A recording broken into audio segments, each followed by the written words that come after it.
convocatoria es preciosa para nosotros tenerlos a todos acá en nuestra casa. La actividad que convocamos surge a instancias de intercambios que tenemos semanalmente en nuestro plenario. Es un tema que nos interpela, que nos convoca, del que entendemos que necesitamos generar reflexión y posicionamientos políticos. Nos parece imprescindible que como fuerza política de izquierda tengamos una mirada crítica al respecto.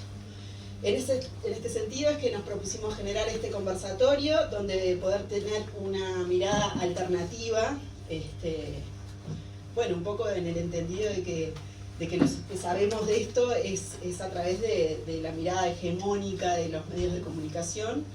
Y bueno, nos parece que era interesante plantear esta instancia de información, de aportes y de reflexión personal y colectiva.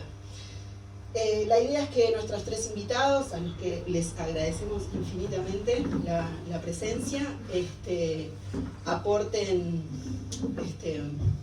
una instancia de reflexión personal y después abrir una instancia en la que podamos intercambiar. Nos proponemos terminar cerca de las 8:30, si podemos. Después de eso vamos a contar con la visita de Andrés Estañaro, que es un talentoso músico que está aportando de forma militante su música en esta actividad. Y además tenemos las compañeras que cocinaron un guiso de lentejas riquísimo, con un ticket colaboración que ayuda a financiar esta actividad y bueno, y ayuda a las finanzas del comité con un ticket de 150 pesos, que lo pueden quedarse a comerlo acá o se lo pueden llevar, que tenemos tuppers para que se lo puedan llevar. Ahí está, eso. Bueno, vamos entonces a dar inicio a la actividad. Presentando a Cristian, que va a ser quien va a empezar. Cristian Mirza es asistente social y doctor en ciencia política, profesor agregado e investigador de la Universidad de la República. Fue diputado por el Frente Amplio y participó en distintas comisiones vinculadas a pobreza, marginalidad y emergencia social. También fue director de políticas sociales del MIDES entre el 2005 y 2010. Y muchos de nosotros lo conocemos por el rol que desempeñó como nexo entre los 6 refugiados de Guantánamo que llegaron a Uruguay en el año 2014 y el Estado uruguayo. Es integrante además de la Coordinación por Palestina, que es un movimiento que surge en 2014 con la finalidad de generar una expresión unificada de solidaridad con Palestina. Cristian.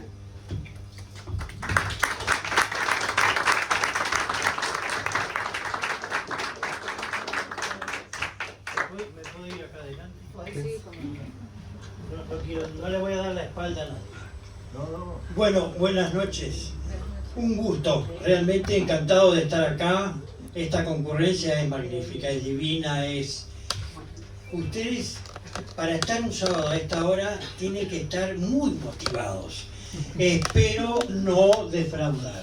Yo por lo menos. Los demás, yo creo que no van a defraudar. De mi parte, les pido disculpas. No es una guerra. No es una guerra. Y los medios de comunicación nos dicen la guerra entre Hamás y el Estado de Israel. ¿De qué guerra podemos hablar cuando surcan por los aires sobre Gaza y Cisjordania y el sur del Líbano y el sur de Siria y más allá aviones de combate sionistas? ¿Dónde están los tanques de Hamás? ¿Dónde están los tanques de la Yihad Islámica? ¿Dónde están los tanques del Frente Popular por la Resistencia Palestina? No hay. ¿Hay misiles? Sí, claro que hay misiles. ¿Es un conflicto entre religioso y cultural? Pues no. ¿Se trata de la defensa frente a las masacres del 7 de octubre del 2023? No. Tampoco. Entonces, ¿de qué se trata esto? ¿Esto empezó el 7 de octubre? No, claro que no. Entonces, yo voy a plantear 4 clivajes, 4 claves para entender el drama palestino, porque hay que llamarlo así. El drama palestino que no empieza el 7 de octubre del 2023, sino mucho antes. Además voy a hacer una referencia a la Oficina de Innovación y Emprendedurismo que abrió el gobierno nacional y se sigue sosteniendo por nuestro gobierno progresista de izquierda, Frente Amplista. La siguen manteniendo en Jerusalén. Y voy a explicar por qué. Ya lo hicimos en numerosas oportunidades. ¿Por qué hay que cerrar esa agencia? Y en tercer lugar voy a hacer una mención al pasar sobre la postura de la política exterior uruguaya frente al drama palestino. Entonces, 4 clivajes. El primero, el clivaje ideológico. A veces cuando yo hablo y hablamos, Marta, José, nos dicen que somos antisemitas, porque asimilan por la historia de más de 7, 8 décadas esta crítica al Estado de Israel como una crítica a los judíos en términos generales y asociándolo al drama y al sufrimiento del pueblo judío en manos del nazismo. Pues yo ya les vengo diciendo que nosotros, ninguno de nosotros somos antisemitas, y además el antisemitismo a esta altura se maneja como una muletilla, como un argumento que se tira al barrer para evitar el debate. Miren, yo les voy a contar, a mí me dijeron que tenía 20 minutos, media hora, y me tienen que cortar porque puedo hablar 5 horas. El año pasado, un periodista que ustedes seguramente reconocerán de Canal 12, Leonardo Abercorn, me invitó al programa Desayunos Informales. Unas semanas después me dice: Cristian, ¿tú estarías dispuesto a venir a debatir con algún responsable, referente o delegado de la Beneverit, del Comité Central Israelita, en fin? Digo, con mucho gusto, donde sea, a la hora que sea. 5 días más tarde me llama por teléfono y me dice: mira, Cristian, lamentablemente no quisieron debatir, delegaron la propuesta. Muy bien. Una semana después, el programa Periodistas del Canal 5 me llama, que sale los jueves de noche, o por lo menos salía. Y me dice: ¿usted podría venir, profesora? Bueno, mire, yo doy clase los jueves, pero puedo arreglar con uno de mis asistentes. Bueno, confírmeme, yo lo llamo en media hora y confirmamos. Sí, cómo no, con mucho gusto. Me llama y me dice: mire, le aclaro que es para debatir, no va a estar solo, porque la idea es que esté alguien de la Beneverit o el Comité Central Israelita. Bueno, no hay problema, al contrario, con mucho gusto. Muy bien. 15 minutos más tarde me llama: mire, profesor, no venga. Porque, bueno, lastimosamente no hemos conseguido el representante para debatir, porque dijimos que venía usted, y entonces delegaron la invitación. No quieren debatir. No hay contrafuerte, no hay argumento, no hay elemento racional que pueda justificar el genocidio en curso. Me dice: ¿cómo genocidio en curso? Me dice un periodista: ¿cómo genocidio en curso si cada vez son más los palestinos? 2 millones habían hace 70, 80 años cuando la Nakba, y ahora son como 6 millones. Mira tú, qué criterio interesante y curioso, ¿no? Entonces le digo al periodista: tendríamos que esperar a que, por ejemplo, llegaran a 1 millón y 1 millón y pico de palestinos asesinados ahora para hablar de genocidio.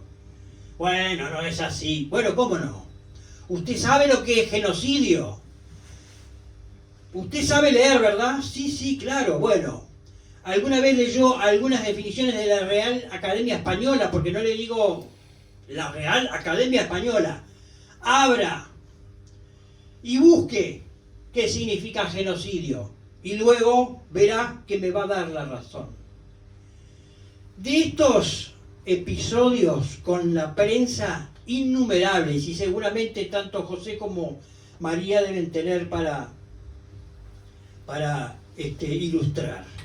Entonces, clivaje ideológico. El sionismo es una ideología supremacista que nace por allá por fines del siglo XIX, que tiene en el periodista Teodoro Herzl, cuando escribe El hogar judío, el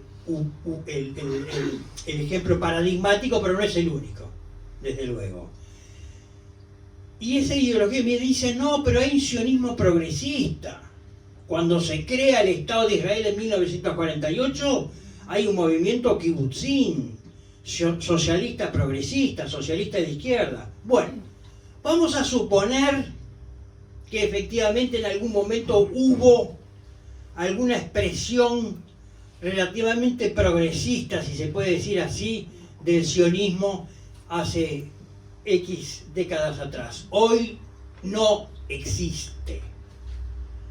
La hegemonía, la expresión ultrarradical de ultraderecha es lo que está gobernando hace mucho, y no es solamente con Netanyahu, hace mucho que está hegemonizando el pensamiento y el devenir de la potencia colonial que es el Estado de Israel. Entonces, si uno quiere por lo menos aproximarse a un entendimiento mínimo, debe tener en cuenta lo que significa el sionismo.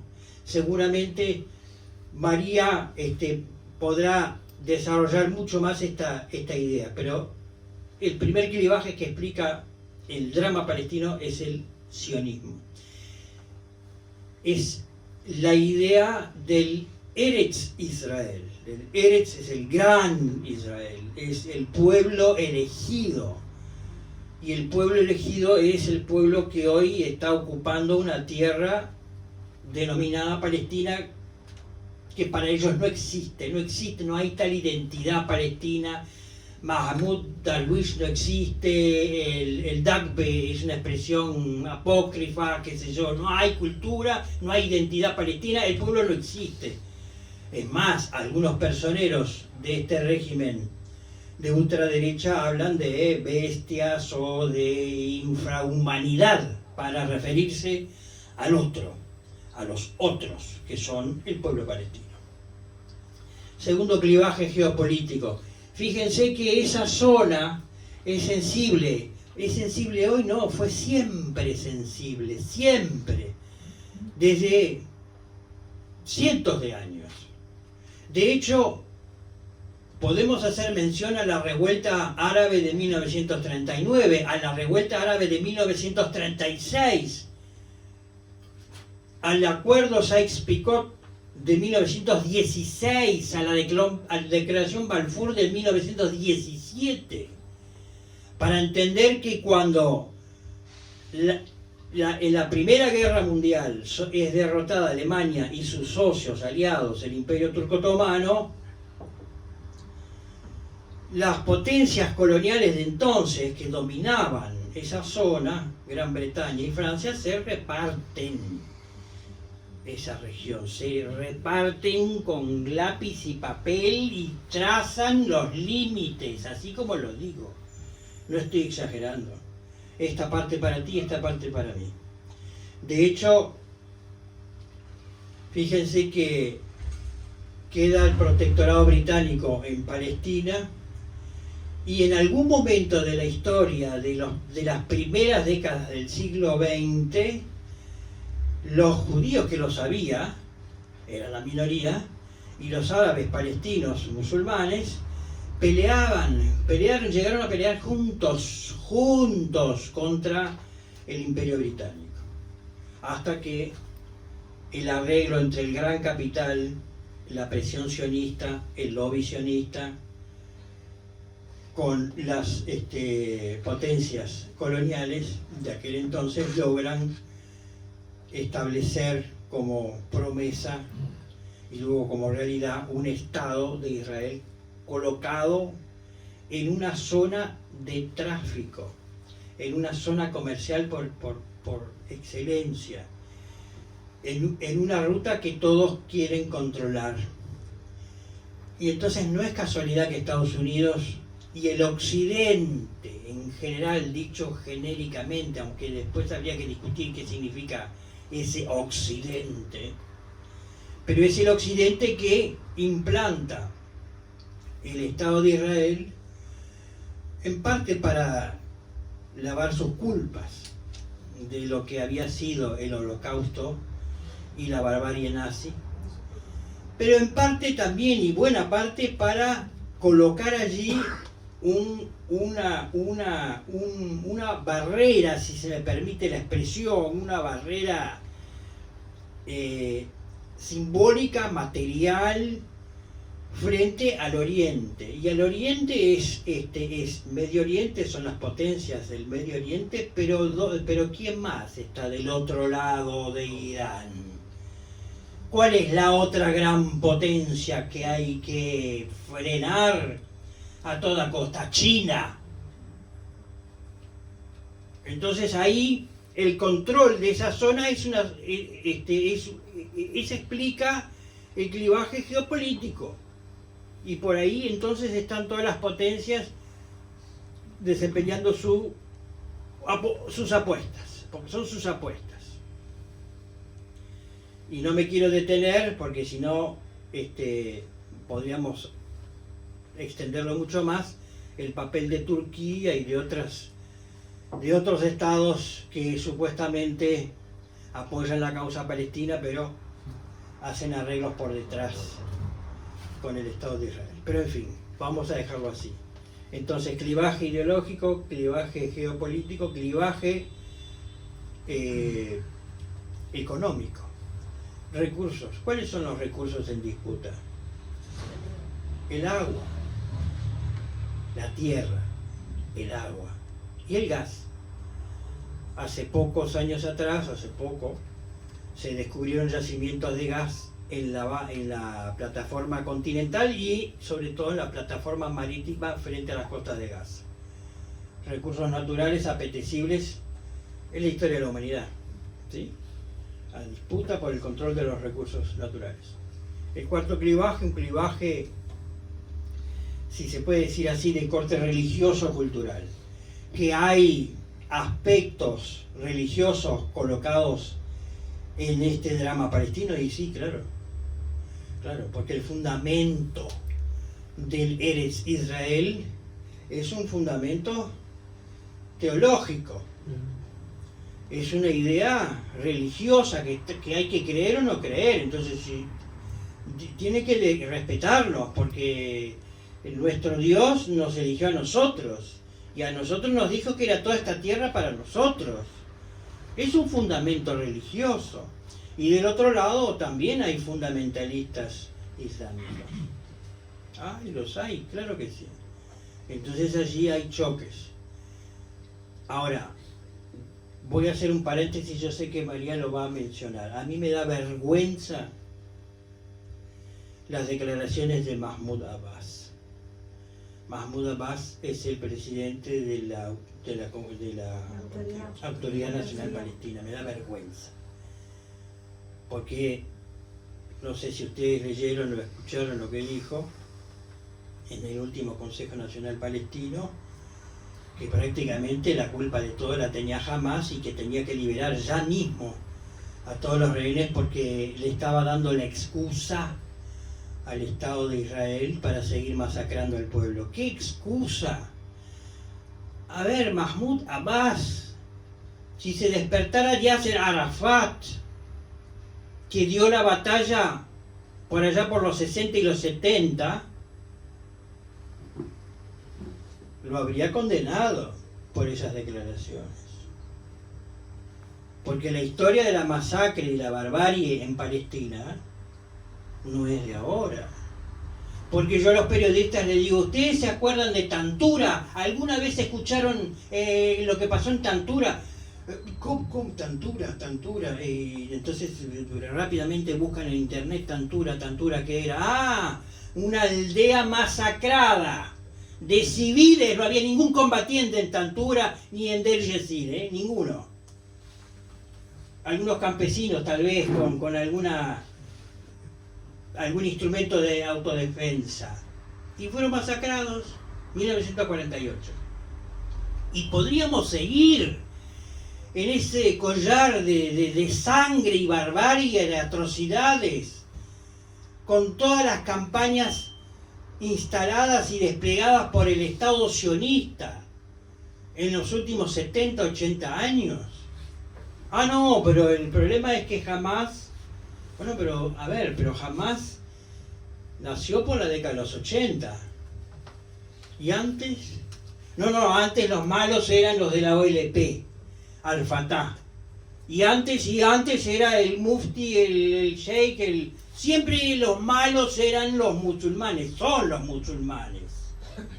Son esos palestinos que reclaman qué cosa si no tienen derecho sagrado para estar en esa tierra. Entonces, o se van por las buenas, por Rafah, al desierto del Sinaí, para que Egipto los acoja, como hay campamentos refugiados en muchos lados, además, no es ninguna novedad, o los matamos, o sea, no hay otra, los matamos de hambre, que tal vez sea más barato, va a salir más eficiente, los matamos de hambre y de enfermedades, es más barato, porque cada bomba sale muchísima plata.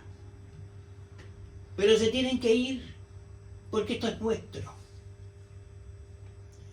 Y me dicen, no, el problema es Gaza, porque... ¿Cómo el problema es Gaza?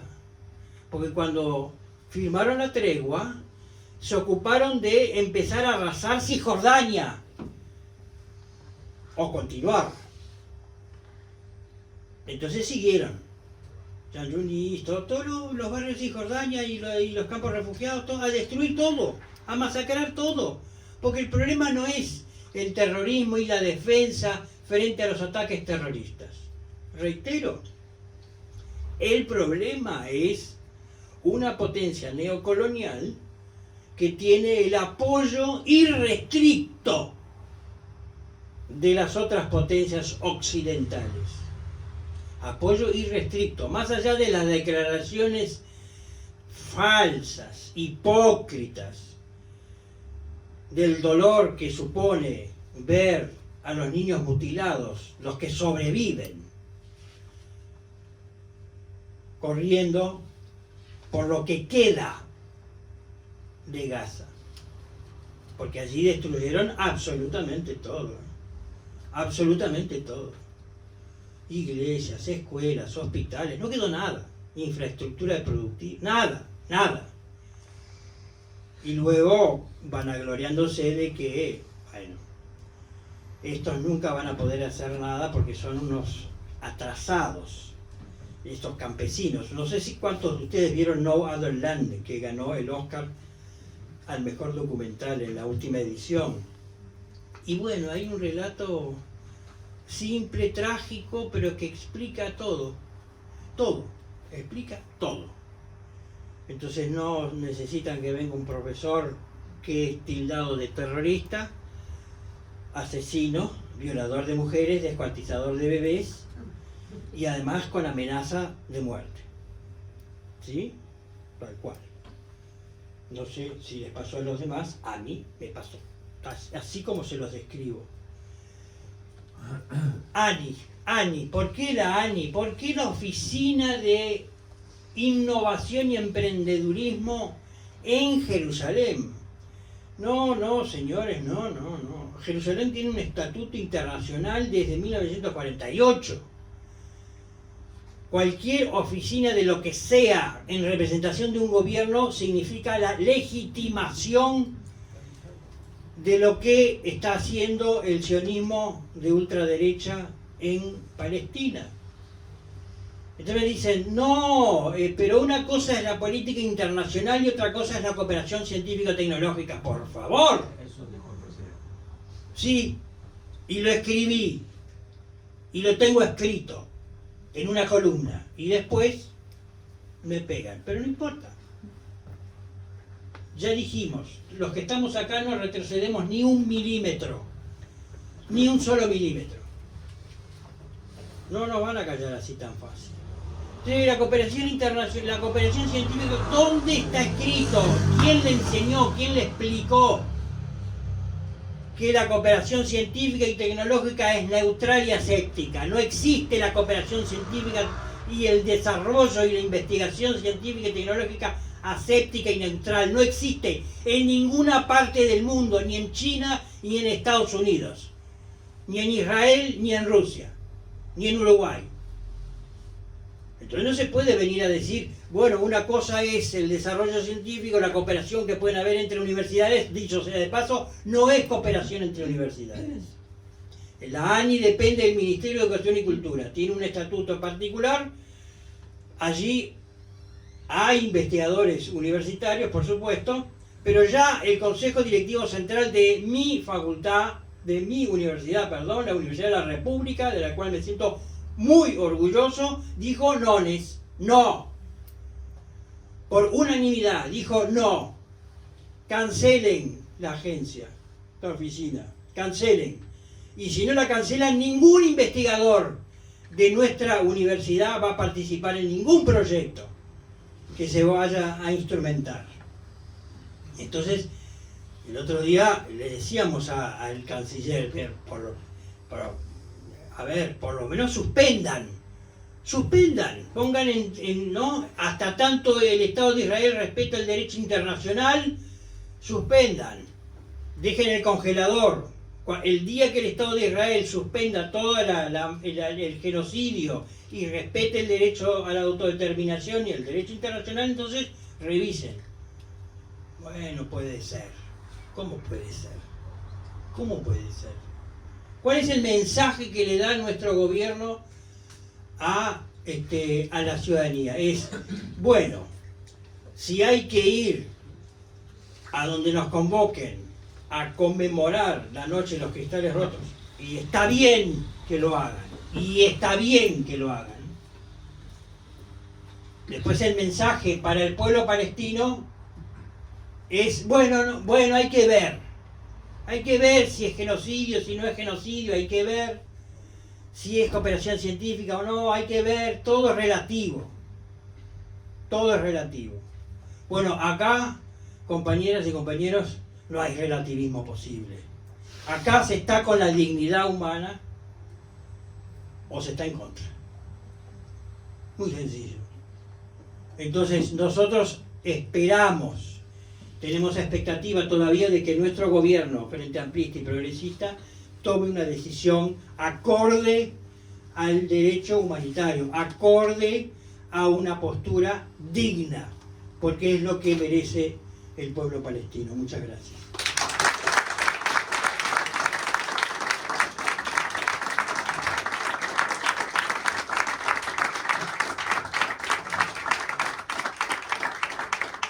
Él me pidió que le avisara un poco del tiempo, por favor.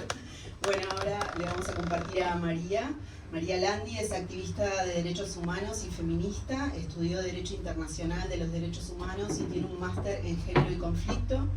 Fue cofundadora de Serpag hacia el final de la dictadura y desde 2011 ha sido voluntaria internacional en Palestina.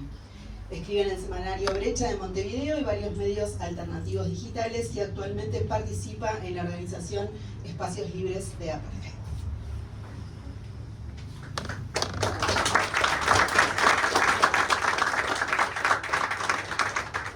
Buenas noches, me paro para que me vean y para verles también.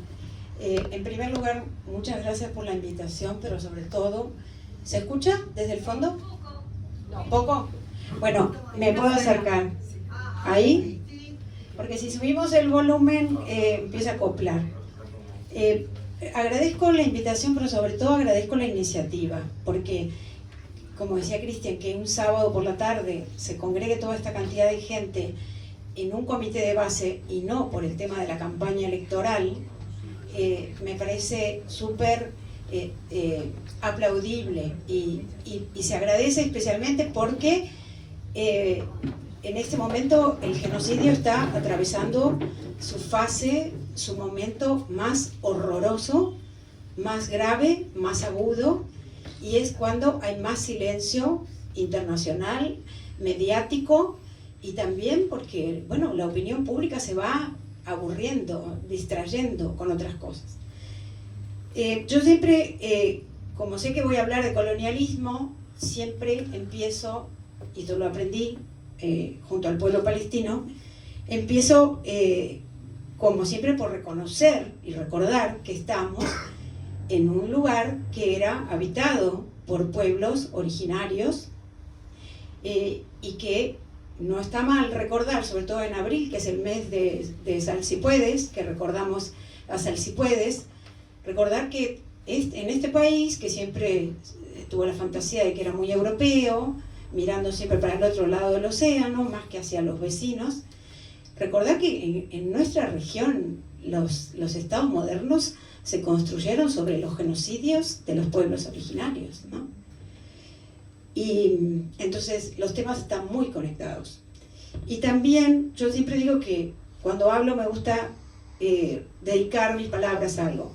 Desde que empezó esto, a mí no se me ocurre por dónde empezar, porque las cifras y la magnitud del horror, digo, ¿a quién voy a recordar?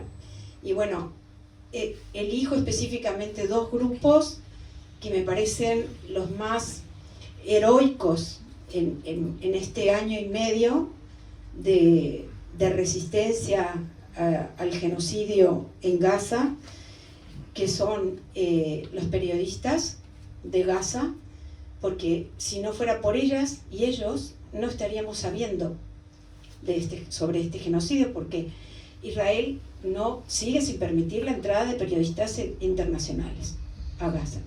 Todo lo que sabemos en tiempo real, transmitido en nuestros teléfonos, es gracias a las y los periodistas de Gaza que están pagando con su vida el compromiso con su pueblo, para hacernos saber lo que está pasando, para hacernoslo ver y escuchar, mientras también sufren las condiciones horribles junto con sus familias y todo su pueblo. No tienen casa, viven en carpas, huyen de las bombas, no tienen comida, no tienen agua, y el chaleco de la prensa, en lugar de protegerlos, los convierte en blanco. Más de 210 periodistas han sido asesinados en Gaza en un año y medio. Y al otro grupo que quiero recordar o dedicar estas palabras es a médicos y paramédicos, el personal de salud, las enfermeras, las parteras y todas las que están haciendo lo imposible para salvar la vida o reducir los daños en medio de esta inmensa y horrenda carnicería en que han convertido a Gaza. Ambulancias, hospitales, habrán sabido recientemente de los 15 paramédicos y socorristas que fueron asesinados y ejecutados y tirados junto con sus vehículos cuando concurrían a atender un llamado de emergencia tras un bombardeo. Fueron asesinados, ejecutados y arrojados en una fosa común por la zona de Rafah. Bueno, yo quería empezar haciendo algunas preguntas a modo de sondeo, pero no tienen que contestar. Alcanza con que levanten la mano. Entonces vamos a hacer un poco este ejercicio. Primero quería preguntar, ¿quiénes de las personas que están aquí, que son muchas, quiénes han escuchado alguno de los muchos testimonios de médicos y médicas internacionales que han ido de voluntarios a Gaza en estos meses? Hay nombres que yo ya me los sé de memoria, los nombres, las caras, las historias y los testimonios. ¿Quiénes? Muy bien, porque son bastantes y por lo tanto saben de que la magnitud y la calidad de ese horror, y es muy difícil seguir viviendo nuestras vidas cotidianas después de ver y escuchar esos testimonios. Segunda pregunta, ¿quién, levanta la mano nomás, quién ha escuchado o leído las declaraciones de los políticos israelíes en el Parlamento israelí o en los medios de comunicación? ¿Quiénes? Bueno, lamentablemente parece que nuestros político, nuestro sistema político y también nuestros gobernantes no están en este grupo selecto que levanta la mano. No tienen redes. Será, no sé, porque tal vez si hicieran lo que hacemos nosotras y nosotros, tendrían un poquito más de vergüenza, o tendrían algo de vergüenza en estrechar la mano, darles besos y compartir cócteles en Punta del Este con los representantes diplomáticos de esos apologetas del genocidio. Otra pregunta. ¿Quién aquí presente ha escuchado al presidente Orsi o a la vicepresidenta Carolina Cose condenar el genocidio o el terrorismo de Estado israelí? Nadie, porque no lo hicieron. O expresar alguna forma de compasión por los cerca de, digamos, 20.000 niñas y niños, 20.000 niñas, niños, bebés, gazatíes asesinados y asesinadas, y o por los que no han sido asesinados por drones, bombas o francotiradores con balas en la cabeza, en la nuca, en el pecho. Testimonio de los médicos. Testimonio de los médicos. O los que están muriendo de inanición, están muriendo por desnutrición. Esos son cientos y no están en la estadística. Pero vamos a Punta del Este a tomar cóctel, vamos a todos los homenajes que se hacen a las víctimas del 7 de octubre y el calendario se trancó ese día. No pasó más nada después. Bueno, y la última, que es casi retórica, confieso. Levanten la mano quienes piensan que el mundo permitiría este genocidio transmitido o retransmitido en vivo y en directo si las víctimas fueran judías o de piel blanca. Hagamos el ejercicio, ¿no?, de imaginarnos por un momento nada más 2.3 millones de personas judías, la mitad de ellas niñas y niños, la mitad, encerradas en un campo de exterminio, siendo bombardeadas permanentemente, condenadas a morir de hambre y de sed, o de heridas o de enfermedades que no se pueden atender porque el sistema de salud de esa población judía ha sido destruido por las bombas musulmanas. Y sus viviendas, y sus escuelas, y sus sinagogas, y sus barrios, y sus ciudades, y sus familias enteras reducidas a escombros. Es interesante hacer ese ejercicio, ¿verdad? Pero, como las víctimas tienen la piel oscura y la religión equivocada, nos podemos dar el lujo de seguir permitiendo esto. Bueno, ustedes sabrán que en Gaza se batieron todos los récords mundiales, ¿no? Desde que existe la ONU y del último siglo, los récords de población civil, cantidad de población civil asesinada, y en particular niñas y niños, periodistas, personal de salud, personal humanitario, personal de la ONU, ¿verdad? Pero no pasa nada. Y un dato que salió en la revista estadounidense The New Yorker esta semana: Israel ya lanzó sobre Gaza, en un año y medio, más bombas de las que cayeron sobre las ciudades de Londres, Dresden y Hamburgo juntas durante la Segunda Guerra Mundial. Más bombas sobre uno de los lugares más densamente poblados del mundo, donde la mitad de esa enorme cantidad de población, 2.3 millones de personas en 365 kilómetros cuadrados, es algo absolutamente increíble, y sin embargo no pasa nada, ¿no? Bueno,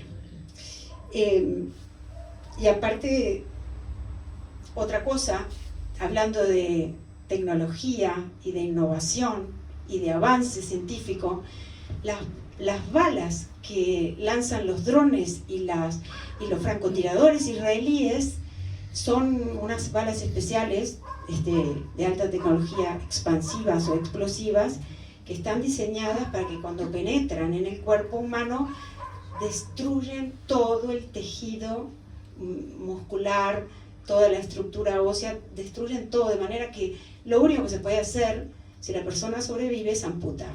No sé si saben que Gaza tiene también el récord mundial de amputaciones pediátricas. Lo saben, ¿no? Bueno. Entonces, ¿por qué digo todo esto? ¿Porque soy masoquista? No. Es que vivimos en una esquizofrenia muy difícil de soportar entre ese horror que vemos y escuchamos a diario, de día y de noche en nuestros celulares, y el silencio de nuestro gobierno. Nos desespera su silencio, nos indigna esa sensibilidad sesgada, como decía recién, hacia las víctimas del 7 de octubre y las otras que no existen, que son invisibles.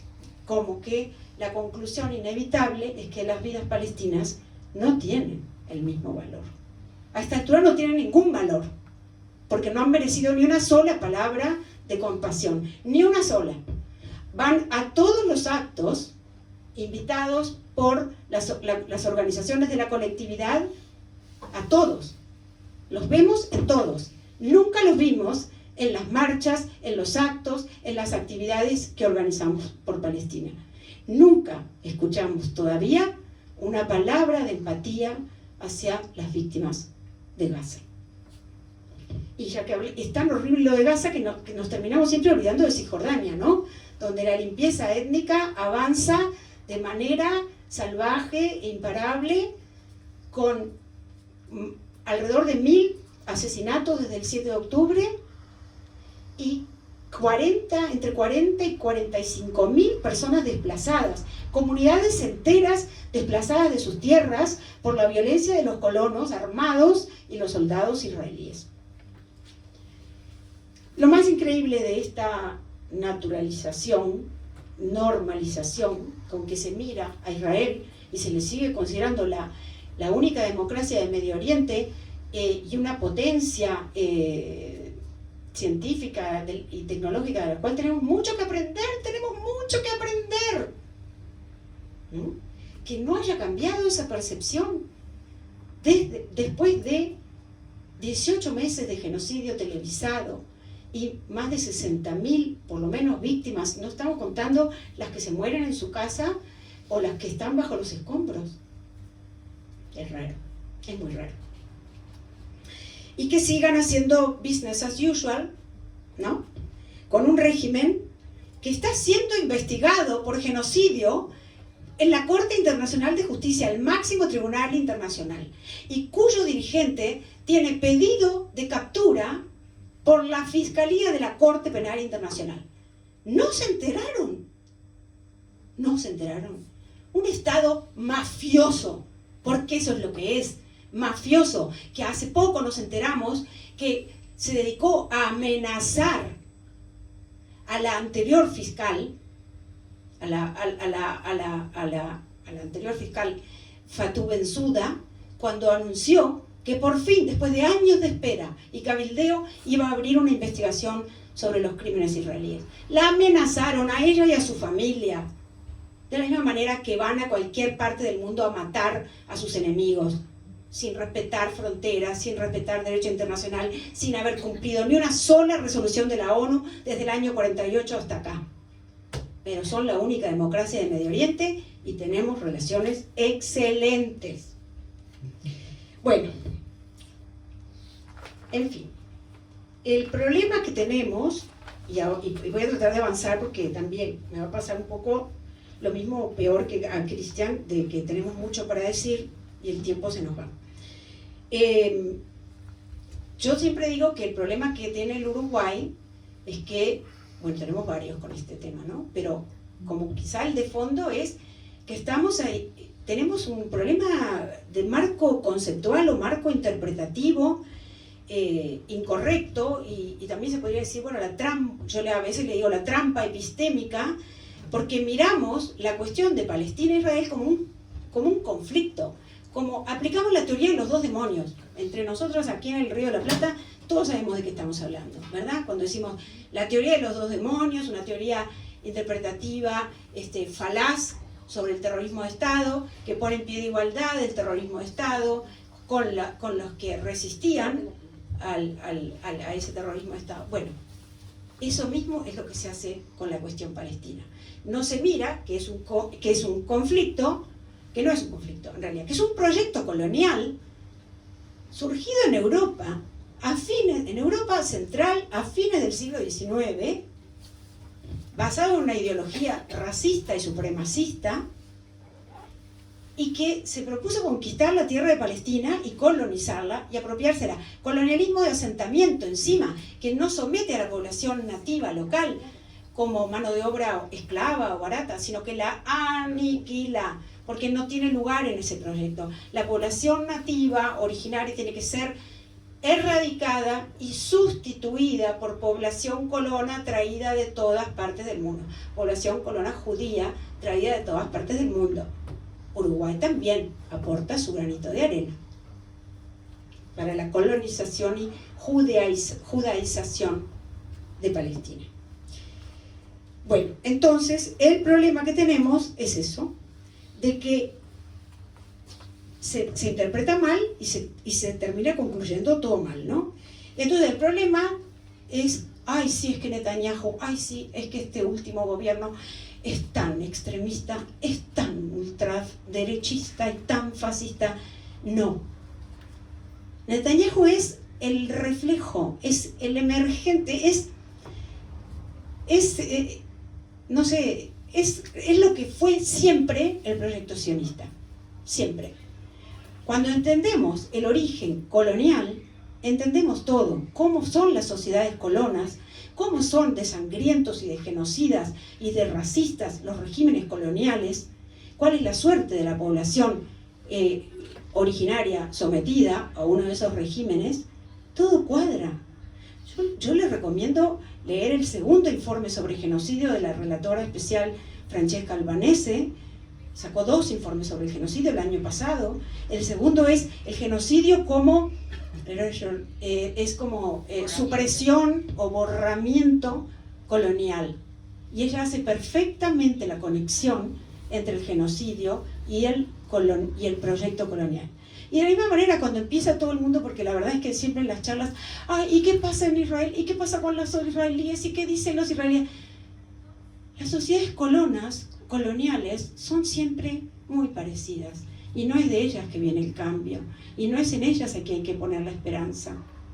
Porque a lo largo de la historia, ningún grupo, ni ninguna sociedad colonial, menos aún, renunció de buena gana a sus privilegios. Nunca. No, menos lo van a hacer los israelíes.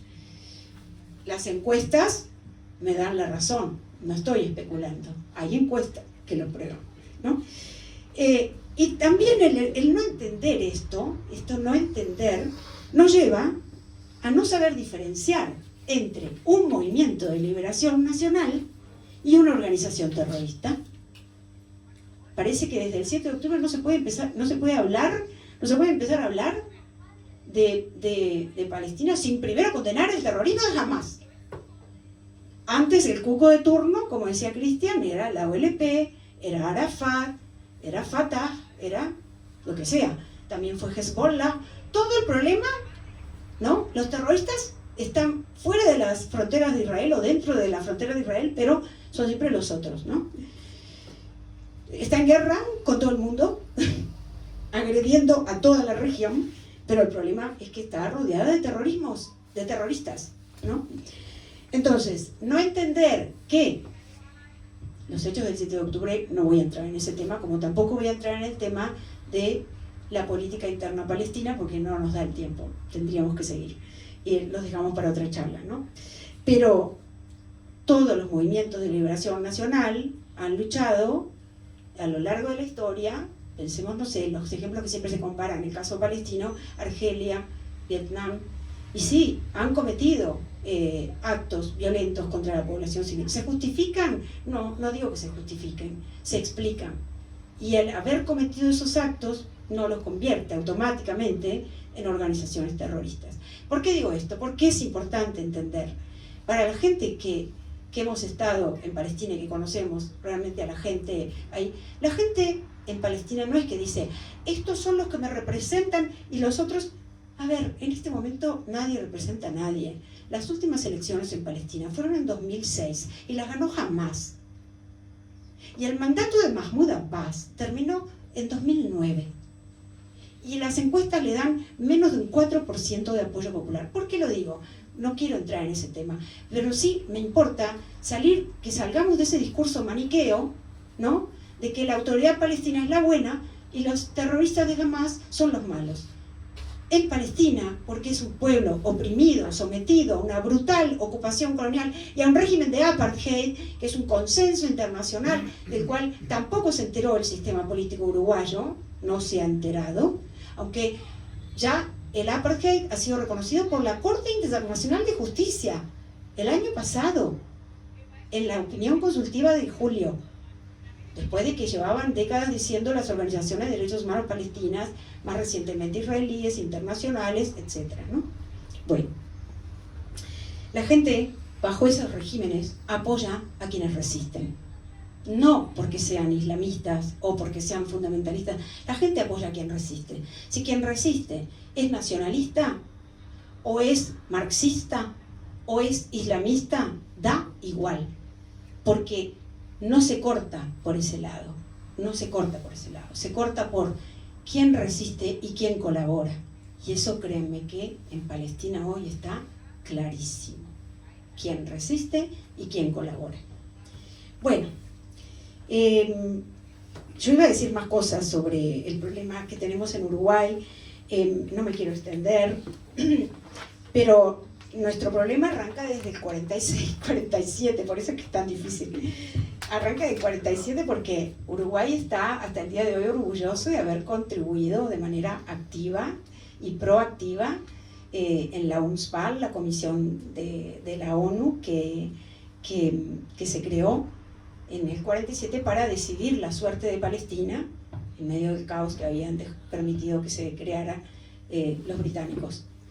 Y no, desde una mirada contemporánea y desde una lectura y una sensibilidad decolonial, ¿cómo podemos pensar que estuvo bien decidir que había que repartir ese territorio y darle más de la mitad de ese territorio a un movimiento de colonos que hacía pocas décadas que habían llegado de Europa al país, que no llegaban a representar aún así, tras la inmigración masiva, ni la tercera parte de la población, y que tenían el 6% de la tierra, que había que regalarles más de la mitad del territorio de Palestina, sin preguntarle a la población árabe que vivía ahí, ¿qué opinan? ¿Ustedes están de acuerdo? ¿Cómo les va a afectar esto? Pues seguimos orgullosos porque autocrítica cero. Bueno, ¿qué hay que hacer? Dejo de lado un montón de cosas que ya las había tachado y tacho otras, pero ¿qué importa? Porque ahora me interesa darle la palabra a José, porque cuando anunció su tema dije que bueno, voy a hablar menos. El qué hay que hacer, el qué podemos hacer está clarísimo. Lo tenemos clarísimo. Porque, por un lado, tenemos a la sociedad civil palestina, a través del movimiento BDS, hace 20 años, justo ahora en julio cumplen 20 años, diciéndonos que hay que dejar de lado no, sumar a la solidaridad simbólica, la solidaridad efectiva. Hay que tomar medidas concretas que hagan mella, que golpeen donde duele, que hagan un cambio, una diferencia, medidas en la forma de sanciones. Y eso lo dijo la Corte Internacional de Justicia el año pasado, en esa opinión consultiva tan importante, y después, en septiembre, 2 meses después, lo ratificó la Asamblea General, con la abstención de Uruguay, por supuesto. Lo ratificó. Hay que tomar medidas de sanción, no hay que hacer ninguna cosa que colabore o que contribuya a sostener y mantener este régimen ilegal de ocupación colonial y apartheid ilegal, y que está plausiblemente, según el lenguaje de la ONU, plausiblemente cometiendo un genocidio. Entonces, no hay duda sobre lo que hay que hacer. En espacios libres de apartheid lo tenemos clarísimo, hace rato, y nos dedicamos a eso. Somos un puñadito, hacemos lo que podemos, pero por eso estamos acá, por eso fuimos a hablar con las bases del Frente Amplio, por eso fuimos a hablar con todos los gremios de la UDELAR el año pasado, por eso impulsamos una declaración firmada por más de 20 organizaciones sociales contra la apertura de la oficina en Jerusalén. En diciembre del año pasado hicimos un coloquio en el anexo del Palacio Legislativo contra la apertura, contra la oficina en Jerusalén. Entonces, eso está más que claro, y nosotros además pedimos, y aquí cierro y le entrego la palabra a José, nuestras demandas son que en el plano internacional Uruguay apoye la moción de un grupo de países del sur global en la Asamblea General de suspender a Israel en la Asamblea General de la ONU. ¿Por qué? Porque está al margen del derecho internacional. No lo respeta, no lo reconoce. En ese mismo ámbito, apoyar la reactivación del Comité contra el Apartheid, que se desactivó en el 94, por razones obvias, pero que tuvo un papel muy importante para impulsar las sanciones dentro de la ONU al régimen de apartheid sudafricano. Sumarse a la demanda por genocidio. ¿Por qué no? Hay más de 30 países, varios latinoamericanos. ¿Por qué no nos sumamos a la demanda de Sudáfrica por genocidio en la Corte Internacional de Justicia? Sumarse al Grupo de la Haya, que es otra iniciativa que impulsan para terminar con la impunidad de Israel, un grupo de 9 países, 5 de los cuales son latinoamericanos. Bueno, y en el plano nacional, bueno, aplicar sanciones, suspender relaciones diplomáticas y de otros tipos, clausurar la oficina de la ANI, ni hablemos, colaborar con las órdenes de aprehensión de la Corte Penal Internacional, perseguir a militares israelíes con nacionalidad uruguaya responsables de crímenes de guerra y de lesa humanidad, como ordena nuestra ley de delitos de lesa humanidad 18.026. No llevarlos de vacaciones a Punta del Este y que les hagan notas y les tomen fotos en galería, en El País y otros. Y bueno, suspender convenios que tiene el Estado, ANEP, INAU, hasta la Institución Nacional de Derechos Humanos en estas últimas épocas, con organizaciones sionistas, regionales o locales, cuyo propósito es imponer el relato oficial israelí y criminalizar a quienes critican a las políticas de ese Estado. La impunidad es lo que nos ha llevado a la situación de ahora. La impunidad de 7 décadas es lo que nos ha llevado a la situación de ahora, y por eso ya es hora de abordar esa impunidad y empezar a hacer algo. Así que ahora le doy la palabra a José, y perdón por el...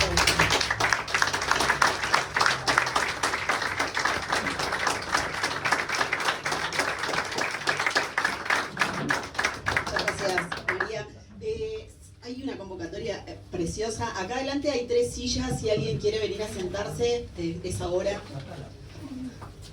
No sé si quiere venir alguien para acá adelante. Hay bastante gente parada allá afuera. Hay otra allá y otra allá.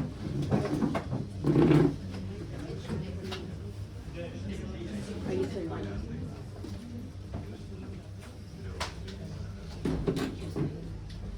Tenemos acá hasta un compañero perro militante. Bueno, me toca presentarlo a José Díaz, abogado de profesión, político, militante y luchador incansable por las causas de izquierda.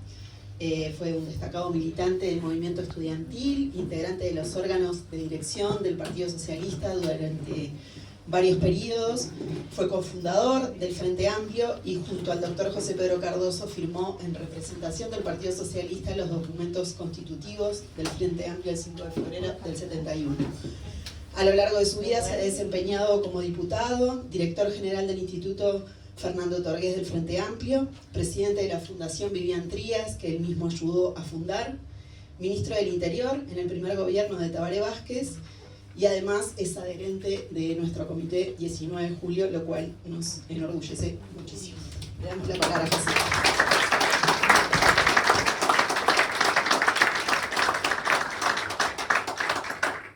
queridas compañeras, queridos compañeros.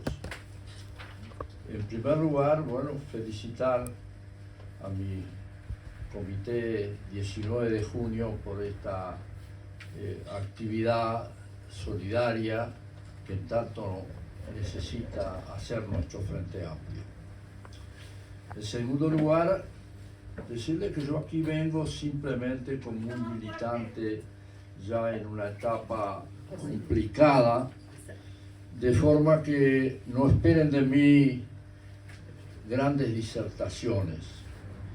Yo, sabiendo la jerarquía política, académica de mis compañeros de panel, pensé que tenía que ocupar un lugar limitado a mis propias posibilidades actuales. La biología deteriora a las personas y si bien yo no me quejo del destino de mi suerte, estoy en un momento incluso de cierto declive de mi situación de salud, de forma que no estoy en las mejores condiciones de poder contribuir a esta magnífica reunión organizada por el Comité 19 de junio. Así que pido excusas por mis limitaciones. Yo pensé que, dada la situación que tenemos, de un momento de la historia de la humanidad tan complejo como este, donde la tragedia sin fin del pueblo palestino es uno de los grandes problemas de la humanidad, donde lo que está ocurriendo ha merecido condenas de organismos internacionales, del secretario general de la ONU, de la Asamblea General, de sus organismos especializados en el derecho humanitario, pero no pasa nada, porque el veto de Estados Unidos, acompañado por las grandes potencias occidentales, veta cualquier acción de sanción contra el Estado de Israel. Pero no es de ahora, hace muchos años. Tal vez no haya estado en un Estado en las Naciones Unidas, un país en las Naciones Unidas, que haya violado más el derecho internacional y haya recibido más condena de los organismos internacionales. ¿Y en qué termina todo esto? En que Estados Unidos y otras potencias occidentales ayudan a través de la industria armamentista a que Israel siga adelante con su vieja política opresora sobre el pueblo palestino. Incluso Israel se ha dado el lujo de declarar persona non grata al secretario general de las Naciones Unidas. Y no pasa nada. Nadie pide no la suspensión de la membresía de Israel de Naciones Unidas. Nadie pide la expulsión del Estado de Israel de las Naciones Unidas, de su Asamblea General y de los demás organismos internacionales. Aquí es el violador sistemático hace décadas del derecho internacional. Entonces yo pensé, ¿qué podría hacer yo de nuevo, sabiendo la jerarquía intelectual y militante de mis compañeros de panel? Digo, bueno, para alentar un cambio de la actual situación, porque a todo esto, en la medida que sigue avanzando la atroz política opresora sobre el pueblo palestino, hemos, en vez de intensificado la solidaridad de nuestro pueblo y de nuestra izquierda, de nuestro Frente Amplio, yo he visto en los últimos años un descaecimiento, un debilitamiento de la conciencia solidaria de una fuerza de izquierda como es el Frente Amplio. Y entonces digo, bueno, voy a hacer 2 capítulos, siempre vinculado a cómo lograr que el Frente se ponga al frente de la lucha solidaria otra vez con el pueblo palestino. Porque podemos hacer análisis contundentes con los que han hecho, como los que ha hecho Cristian y María, pero aquí tenemos que ver cómo logramos que la única fuerza política, también está la izquierda social que encabeza heroicamente el PCNT, que tiene que cumplir más fuerte su papel.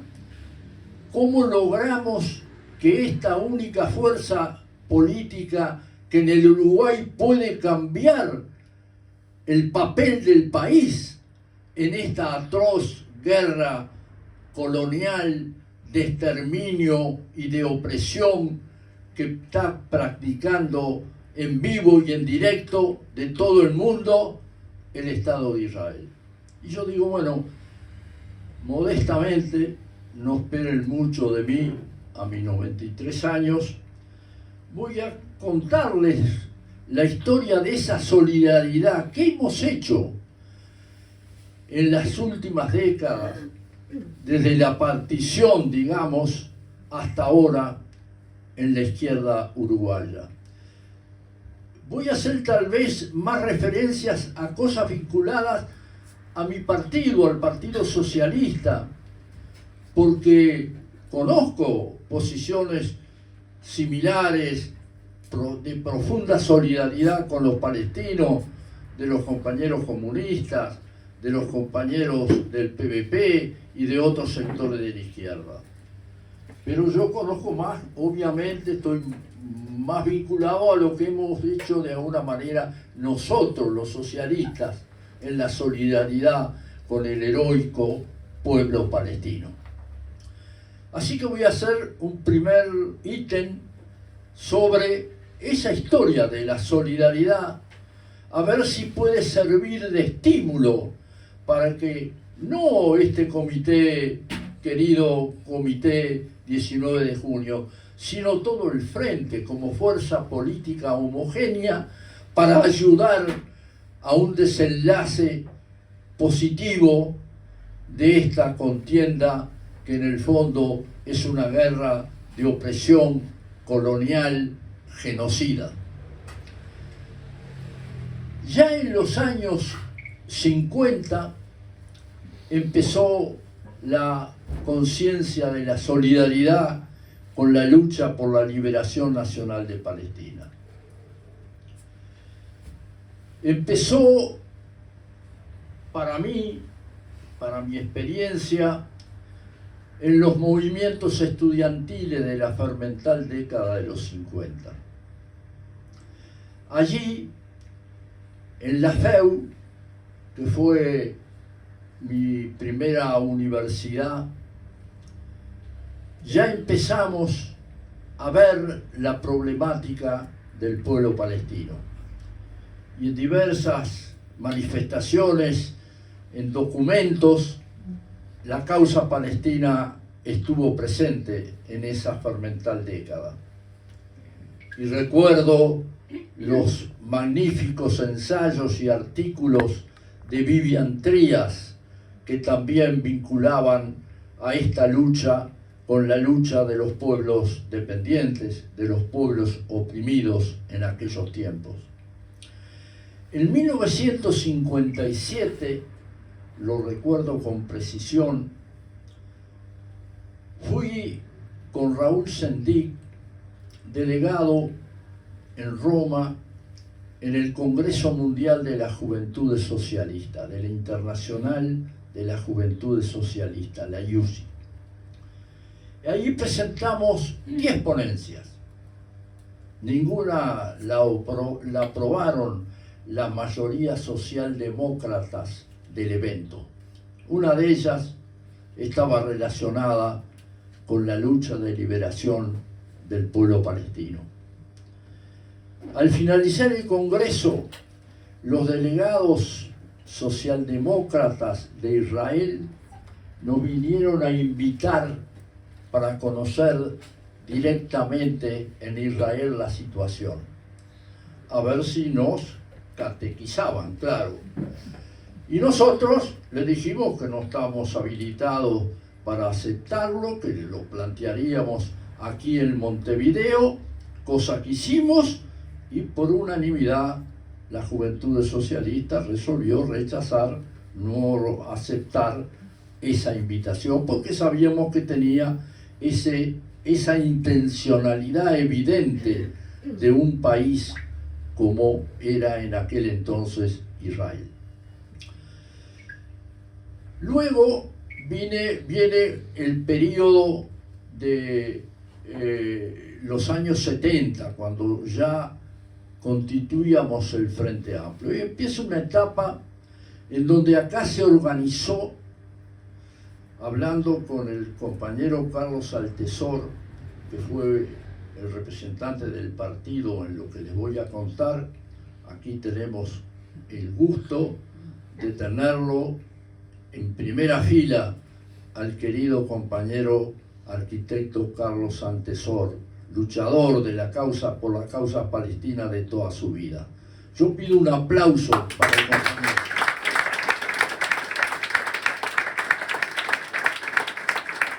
Muy bien. Me lo recordaba él, me refrescaba cosas de ese pasado. A comienzos de los años 70, para no meterme en cifras, en datos exactos, a comienzos de los años 70 se creó en Montevideo un comité de apoyo a la revolución palestina. Porque claro, el pueblo palestino se empezó a organizar cuando la partición y reclamar el derecho a la autodeterminación de Palestina. Y entonces se creó aquí ese comité. Primero se llamó Comité de Apoyo o de Solidaridad con la Revolución Palestina. Después se hizo una cosa más amplia, Comité de Apoyo al Pueblo Palestino. Ese comité lo integraba un representante del Partido Socialista, que era Carlos Altesor, como les decía, un representante del Partido Comunista, un representante del Movimiento Blanco Popular y Progresista de Rodríguez Camuso, y no sé si habría alguna representación del movimiento sindical o estudiantil. Pero bueno, el movimiento sindical y estudiantil era solidario con la causa palestina en aquel momento. Ese comité realizó muchas actividades, incluso tuvo una audición en CX42 de entonces del Comité Solidario con Palestina. Y en esa circunstancia también realizaron eventos, encuentros, conferencias con paneles de destacadas figuras que exponían a la sociedad uruguaya la situación de Palestina. Y en uno de ellos, lo subrayo porque vamos a ver después la coherencia negativa, antidemocrática de sectores, no de todas, de sectores de la colectividad que trataron en uno de los eventos en la Facultad de Arquitectura de, mediante actividad opositora, de que ese evento no se realizara, lo obstruyeron a ese evento. Luego viene el golpe de Estado en el 73 y claro, aquí se acallaron muchas voces, incluida la del Comité de Apoyo al Pueblo Palestino. Pasamos el largo desierto de la dictadura, 1985, se restablece la democracia en nuestro país y en los 15 años finales del siglo XX y en los primeros 4 años del siglo XXI, son 20 años, en donde volvimos a restablecer la preocupación de la izquierda uruguaya por la causa palestina. Y aquí le vuelvo a repetir, yo me voy a referir a cosas relacionadas con el socialismo, no por sectario, que nunca lo he sido, sino porque no conozco en detalle la actividad de solidaridad que efectivamente sé que hicieron los compañeros comunistas y de otros sectores de la izquierda uruguaya. En el año 86 creamos aquí en Montevideo la Coordinación Socialista Latinoamericana. Invitamos, claro, a los partidos socialistas y afines del continente, pero además invitamos delegaciones solidarias, amigas, entre ellas la Organización por la Liberación del Pueblo Palestino, la OLP, que encabezaba esa gran figura mundial de Yasser Arafat, a quien tuve el gusto de conocer al año siguiente en su exilio en Túnez, junto con el compañero presidente de esta coordinación de la que yo fui elegido secretario general. Pues bien, cuando vinieron las delegaciones, también habíamos invitado a un partido socialista de izquierda de Israel. Y los invitamos a los dos, a los representantes palestinos y del socialismo de Israel, que se reunieran y que hicieran una propuesta de resolución de nuestra conferencia latinoamericana. Y que si no se ponían de acuerdo, nosotros íbamos a hacer una resolución sobre ese problema, ese drama, esa tragedia sin fin del pueblo palestino. Se pusieron de acuerdo.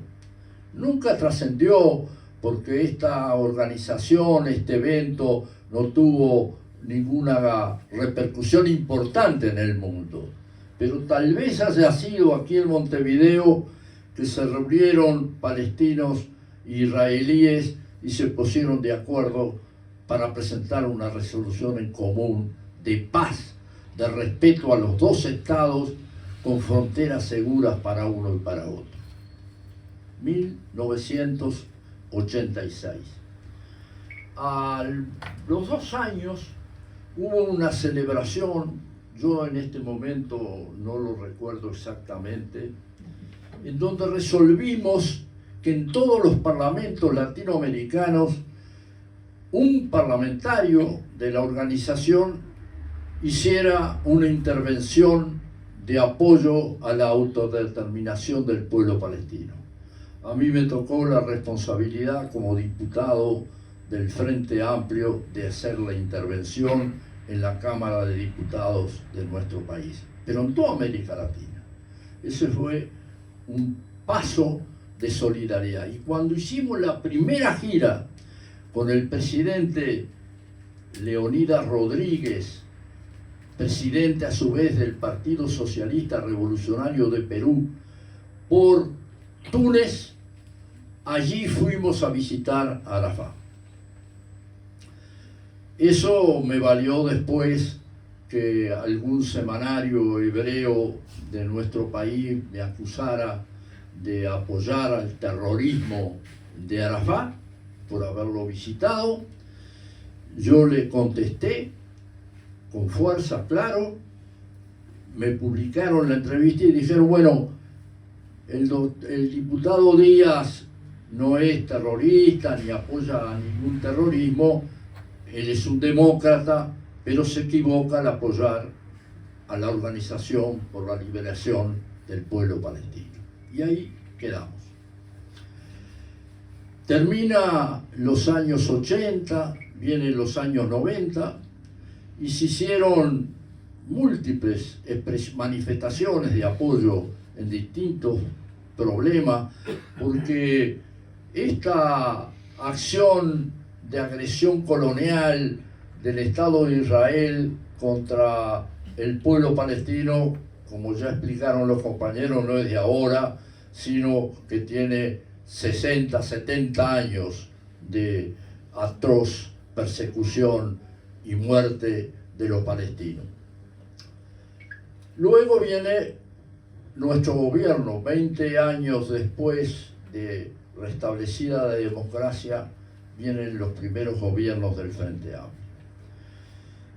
El ministro de Relaciones Exteriores era Gargano, mi compañero de partido, y yo era el ministro del Interior. Yo por 2 años nada más, Gargano estuvo más, 1 año más. Y ahí encabezamos un trabajo activo. Dijimos, ¿cómo podemos ayudar a 2 pueblos oprimidos que luchan por su liberación, como el pueblo palestino y el pueblo saharaui? Y ahí empezamos un trabajo sobre el Ministerio de Relaciones Exteriores para poder lograr el mejor aporte que en aquel momento podíamos hacer, que era reconocer a la Autoridad Nacional Palestina y reconocer a la República Árabe Saharaui y Democrática de el Sáhara. Logramos en la primera administración del Frente, con Tabaré en la presidencia, que se reconociera a la República Árabe Saharaui Democrática. Con el tema del reconocimiento de Palestina tuvimos, como ustedes imaginarán, muchos tropiezos. Pero ya en el gobierno de Mujica, el segundo gobierno del Frente Amplio, se hizo el reconocimiento a la Autoridad Nacional Palestina y establecieron sus embajadas. Fue el aporte más importante que como país pequeño podíamos hacer, que aquí estuvieran representantes de estos pueblos que luchaban por su liberación en nuestras tierras y desde allí pudieran hacer su acción de lucha. Lamentablemente, perdimos en la tercera oportunidad de gobierno y vino esta nefasta administración de la derecha que obviamente cambió las políticas de los 15 años anteriores en los organismos internacionales y siempre acompañó las peores posiciones ampliamente minoritarias en las Naciones Unidas. Eso fue lo que hizo el gobierno de Lacalle Pou. Y ahora venimos nosotros otra vez. Y entonces ahí, compañeras y compañeros, abro el segundo ítem. ¿Qué es lo que yo como militante, como luchador por la causa palestina, qué puedo hacer? ¿Cómo siento que es la posición de nuestra izquierda, de nuestro Frente Amplio, de nuestro actual gobierno que acaba de instalarse, claro está? ¿Qué siento? ¿Qué es lo que debe de hacer? Yo, en un afán constructivo, ya lo he dicho, al participar en manifestaciones pro-Palestina, aquí en Montevideo, que me han hecho algunas entrevistas, he adelantado algunas ideas. Pero quiero aquí en mi comité decir con más desarrollo qué siento debe ser la posición del Frente y del gobierno del Frente en el tema brutal que se desató en 1953. Que como bien explicaban los compañeros, esto no es una guerra entre Israel y Hamás, esto es la continuación de una guerra de ocupación que Israel está desarrollando desde hace mucho tiempo en Israel, que ha cometido todas las atrocidades inhumanas que podamos imaginar, superando acciones de represión de los imperialismos desde el comienzo hasta ahora. Bueno, yo pienso que el Frente Amplio y algunos de sus partidos el Partido Comunista, el Partido Socialista, otros sectores de la izquierda de nuestro Frente Amplio, han tomado posiciones, han hecho declaraciones que yo podría calificarlas buenamente. Bueno, son posiciones razonables desde el punto de vista de la izquierda, con aspectos de solidaridad, pero han sido muy incompletos, muy débiles. Tenemos que reforzar esto. El Frente Amplio tiene que salir con una postura de condena sin paliativos a la acción genocida, reconocer que esto es un genocidio palestino que lleva adelante en vivo y en directo, que sigue en este momento llevando a cabo una política genocida Israel contra el pueblo palestino. Ahora mismo, después de la tregua que firmaron, antes de que terminara, ya estaban otra vez bombardeando a la población civil de Gaza y de Cisjordania. Entonces, yo lo que pienso es que el Frente Amplio tiene que sacar una posición clara. Si el Parlamento uruguayo, hace, no sé, 40, 50 años, fue el primer país que reconoció el genocidio del querido y heroico pueblo armenio, no seamos ahora que estamos en el gobierno los últimos en hablar del genocidio, porque otros gobiernos de América Latina, tan importantes, seguramente mucho más importantes a nivel internacional que nuestro querido Uruguay, como Brasil, como Colombia, como México, han tomado posiciones de firmeza y han significado una ayuda a la lucha por el cese de la guerra, por el cese, que no es guerra, como decían muy bien los compañeros, por el cese del fuego, por la autorización sin ninguna limitación de la ayuda humanitaria que presenta un pueblo que ya tiene más de 50.000 asesinados por las bombas israelíes, de forma entonces que nosotros podamos tener como iniciativa, como gobierno, que se oculte en primer lugar a 3 países que yo diría podrían ser el eje de un frente latinoamericano y caribeño que se plante en la escena internacional, en los organismos internacionales, tanto de Naciones Unidas como sus organismos especializados, que tome la causa de América Latina, que es un continente de paz, y que este frente latinoamericano reclame, exija y luche hasta que logremos una paz liberadora del pueblo palestino. Obviamente, con la presencia de los 2 estados, obviamente que hay que establecer fronteras seguras para uno y para otro, para Israel y para Palestina, pero tenemos que hacerlo con una participación rectora de las Naciones Unidas. Organismos que, como el derecho internacional, lo están pisoteando por todos lados.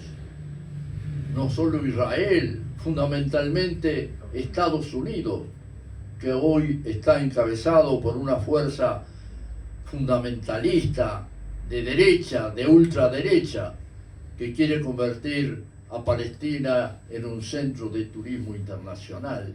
Una vergüenza por donde se vea.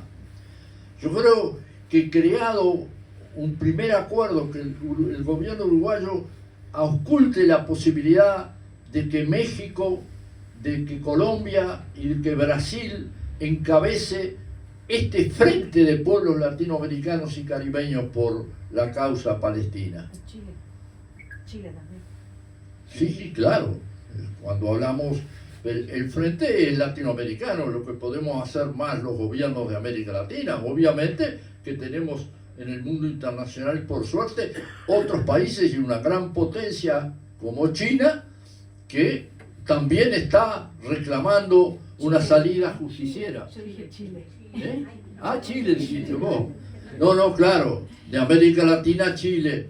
Pero yo digo, primero, hacer un eje promotor de este frente latinoamericano por la paz y por la ayuda humanitaria y por la reconstrucción de Palestina, de Cisjordania y de Gaza. Eso es una obligación internacional, antes diríamos internacionalista, pero esto es una obligación de los países, de los gobiernos de todo el mundo. Hay que lograr restablecer todo lo que ha masacrado la agresión de Israel sobre Gaza y Cisjordania. Luego de creado ese eje, bueno, invitar a otros países de América Latina a incorporarse. Claro, yo descuento Chile, descuento Bolivia, descuento Guatemala, Honduras, quizás algún país caribeño que yo no tenga noticia pueda también sumarse a un movimiento de este tipo. Pero a una situación tan grave como pocas veces ha habido en la historia de la humanidad, tenemos que responder también con un frente de una gran potencialidad, de una gran incidencia que ayude al mundo a salvar al pueblo palestino, a superar esta tragedia sin fin del pueblo palestino. Que fuese el primer título, ya en los años 90, de un foro de debate que hizo la Fundación Vivian Trial, bajo ese título, La tragedia sin fin del pueblo palestino, donde en uno de los paneles el profesor Carlos Machado hizo una exposición excepcional sobre el fondo de la problemática del pueblo palestino. Hicimos después otro foro sobre la crisis del 2003 o 2004 en el mundo, bajo el título ¿Qué pasará después de esta crisis? Y una de las sesiones, lo hacíamos en ese tiempo en el Teatro del Notariado, a los foros de debates, uno de esos temas fue ¿qué pasará con el pueblo palestino?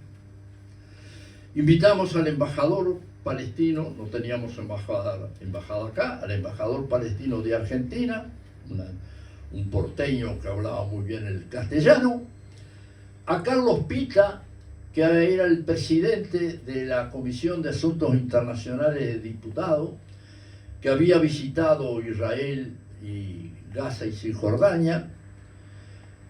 Ese foro lo dirigía Susana Mayo, una decana de la Facultad de Ciencias Sociales, gran compañera. Y cuando empezaba a hablar, la idea era, bueno, que hable primero Pita y después el embajador. Pero aquí que Pita estaba atrapado en cosas parlamentarias, demoró. Dije, bueno, que empiece el embajador palestino. Cuando quiso empezar a hablar, se había formado un grupo, unos 100 más o menos, de estudiantes de colegios de la colectividad. Había un señor de edad adelante, que era un poco el comandante, y en el lateral derecho donde yo estaba, y donde el Huito Cores, como le decíamos, por ser más joven que nosotros, se acercó a mí y me dijo, José, ¿te das cuenta que hay gente que viene a romper el acto? Digo, yo me doy cuenta, pero vamos a ver qué podemos hacer. No vamos a hacer nosotros los que vamos a empezar el enfrentamiento. Bueno, cuando empezó a hablar el embajador palestino, lo interrumpían, le gritaban, hasta que Alén García, diputado blanco, que había coordinado por la Fundación Vivantía el primer foro sobre la tragedia sin fin del pueblo palestino, ¿sí? Y entonces, en esa circunstancia, Alén García dijo, bueno, se levantó y a viva voz dijo, yo voy a hablar con el ministro Stirling, que en aquel momento era el ministro del Interior del segundo gobierno de Sanguinetti, y ahí se dieron cuenta que podía venir, y efectivamente vinieron efectivos policiales, se levantaron, se fueron, y claro, dejaron la sala semivacía, eran 100, puede haber 300, 400, el acto se pudo hacer. Fue una verdadera azonada, compañeras y compañeros. ¿Qué pasó en el Uruguay? ¿Hubo un acto mínimo en mi pueblito de Tupambaé que fuera impedido de ser realizado? No, se hizo en Montevideo esa azonada. El único medio que en aquel momento acogió la denuncia de la fundación, también acogía lo que decían los pro-israelíes, fue el diario La República del querido compañero Federico Fasano. Pero después no pasó nada. Más, una compañera, que es un lujo de militante, Rosa Curvelo, profesora de uno de esos colegios, de esos botijas, la vieron y al día siguiente la llaman en la edición recriminándole por qué estaba asistiendo al foro de debate de la Fundación Vivian Tría. Que diera explicaciones. La amenazaron con expulsarla, ella, claro, me habló, yo hablé con Roberto Conde, que a la sazón era diputado del Partido Socialista, y bueno, y se hizo cierta presión y se logró evitar que la echaran, pero la amenazaron con echar por estar simplemente como en una reunión, en un evento, en un acto político académico de una fundación. Así se escribe la historia de la intransigencia, del fundamentalismo, de la atroz política de las clases dominantes de Israel contra el pueblo palestino.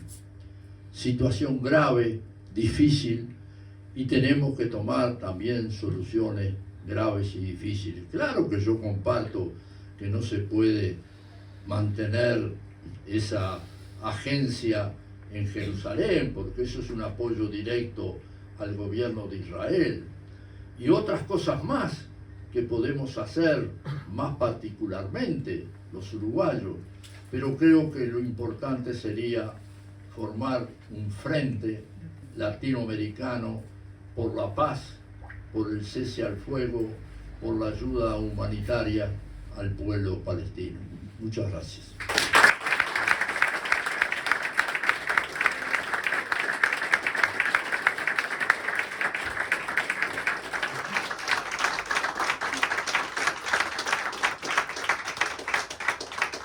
Bueno, muchas gracias, José. Estamos un poquito cerca de la hora que nos habíamos propuesto finalizar, pero vamos a habilitar un espacio breve de intercambio. Si alguien quiere hacer preguntas o alguna reflexión, les pedimos que sean breves.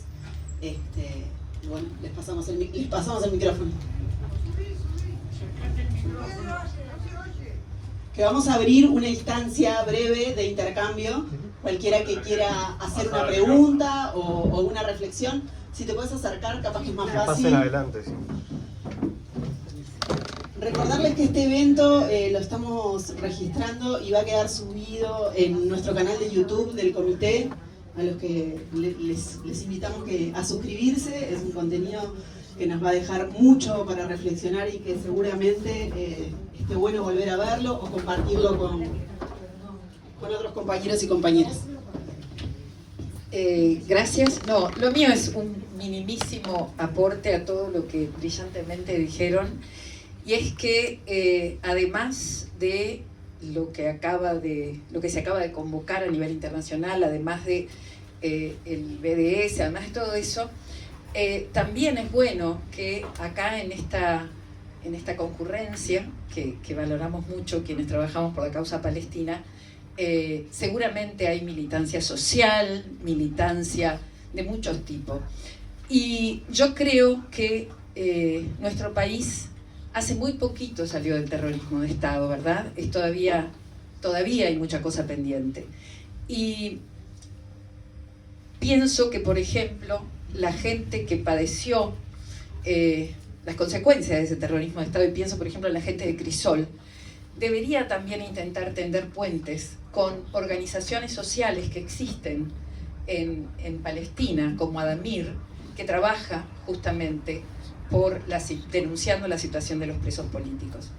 Y estamos muy próximos a un congreso del PIT-CNT, y a mí, como trabajadora, aunque hoy estoy jubilada, pero pertenezco aún a mi sindicato, me gustaría que el PIT-CNT, como central representante de trabajadoras y trabajadores, cortara lazos con Histadrut, el sindicato de trabajadoras y trabajadores de Israel, y comenzara a acercarse en solidaridad con los trabajadores y trabajadoras palestinas, que llevan más del 89% de su ocupación, porque es bueno saber que a pesar de lo que pasa en Gaza, en Cisjordania y en Jerusalén Este, donde cada vez les muerden, se les quedan con más espacios, el pueblo palestino sigue existiendo, que es su forma de resistir, y siguen yendo a la escuela los niños como pueden, siguen yendo a los centros educativos, los adolescentes y las adolescentes como pueden, porque continuar con esta vida de décadas y trágica es su forma también de resistir.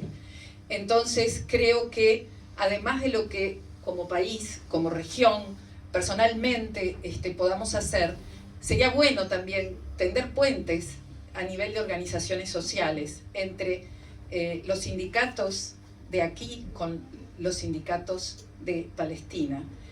Porque reitero, la situación que pasan cotidianamente, les han cortado todos los trabajos desde el 7 de octubre. En Hebrón, que es una ciudad que vive de las maravillosas artesanías, no hay una sola tienda abierta.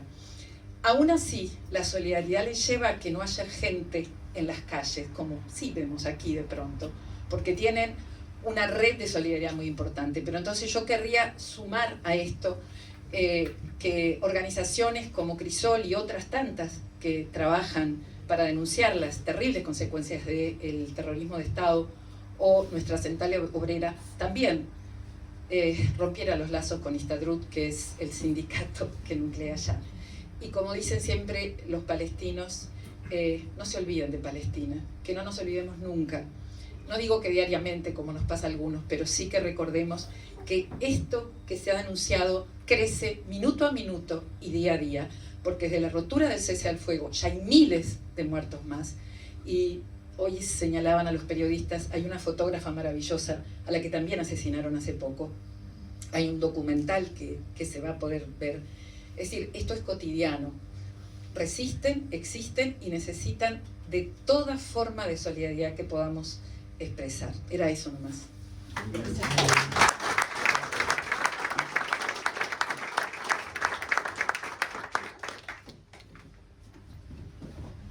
Muy breve, gracias por estar acá. Gracias a Cristian, gracias a María, pero quiero decir que la exposición de José Díaz me emocionó. Me emocionó, creo que a todos nos emocionó, porque es una historia del compromiso de la verdadera izquierda uruguaya con la lucha del pueblo palestino. Y en ese sentido me viene inmediatamente a la mente una frase de Frantz Fanon.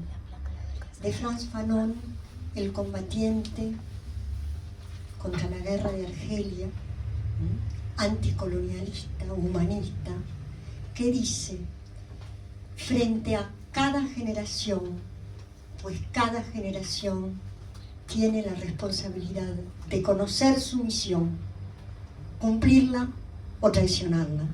Y yo me pregunto, compañeros, ¿cuál es la misión hoy de estas generaciones que estamos aquí y que seguimos todavía considerando que la izquierda puede apoyar verdaderamente a la lucha del pueblo palestino? Gracias.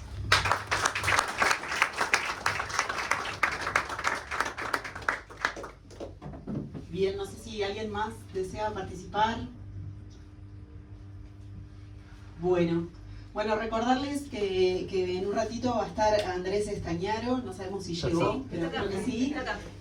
Antes de disfrutar de su arte, queremos tomarnos unos minutitos con esta linda convocatoria para hacer un homenaje muy sentido para nuestro comité, Muy sentido porque en el homenajeado encontramos todos los militantes aún imprescindible, a esos que al decir de Bertolt Brecht luchan toda la vida. En este día elegimos y tenemos el orgullo de nombrar al compañero José Díaz, presidente honorario de nuestro querido comité de por todo lo que dice.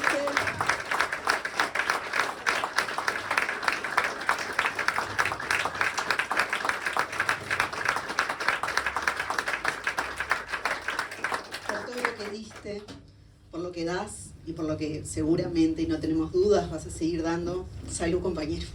Muchas gracias.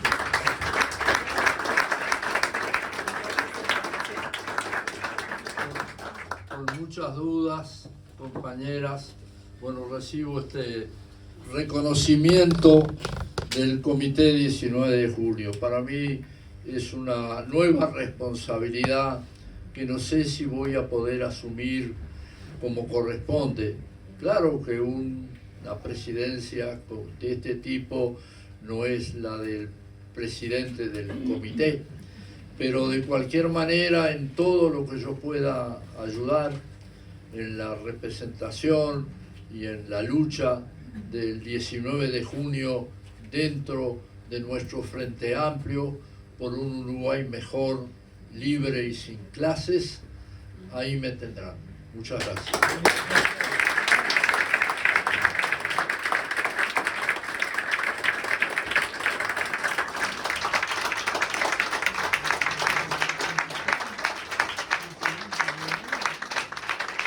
Bueno, agradecer muchísimo a todos los que vinieron. Los invitamos ahora a quedarse a disfrutar de la música de Andrés y a compartir este guisito de lentejas, que si no se pueden quedar, se lo pueden llevar para su casa, que es lo que nos ayuda a financiar esta actividad.